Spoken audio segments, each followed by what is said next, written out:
last place is Amazing Spider-Man 2. It's a bit clunky, it's a bit messy. Yes, the highs are really high, but the lows are too low, and ultimately do not bring it back to the point where I can say it is a great Spider-Man film. 10th is The Amazing Spider-Man 1. I don't want to have to do my boy Andrew Garfield like this. He's a great Spider-Man, maybe even my favorite, but his movies just do not work for me, and because of that, Amazing Spider-Man #1 is second to last. 9th place is Far From Home. Shouldn't really be a surprise to many people. This is the weakest of Tom Holland's films. There's just not a lot here that I really connect to.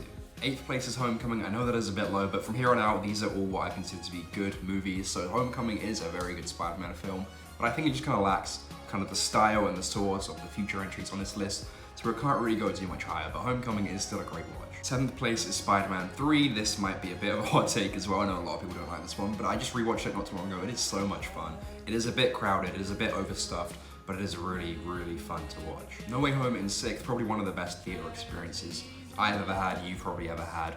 The culmination of all three Spider-Men, all the villains, it is just such a great time. The reason why it's not much higher is when you try and rewatch it, it just doesn't really hold up to me in the same way. You can kind of feel that it was meant to be watched in a theater, watching it at home.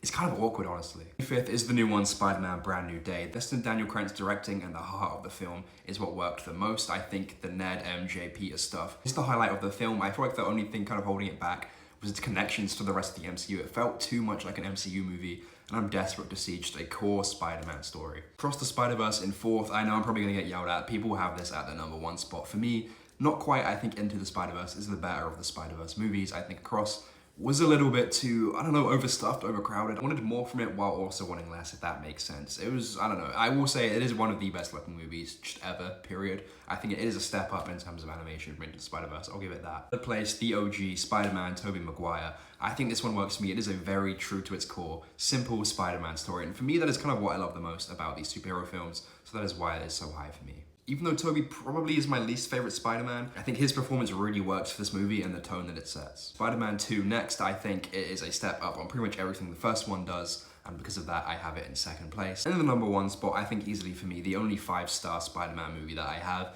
and is Into the Spider-Verse. I think it just laid the foundation for an amazing trilogy to what's to come. Hopefully Beyond the Spider-Verse lives up to the hype as well, but I think everything it does with Miles, the animation was groundbreaking. I think this movie is perfect.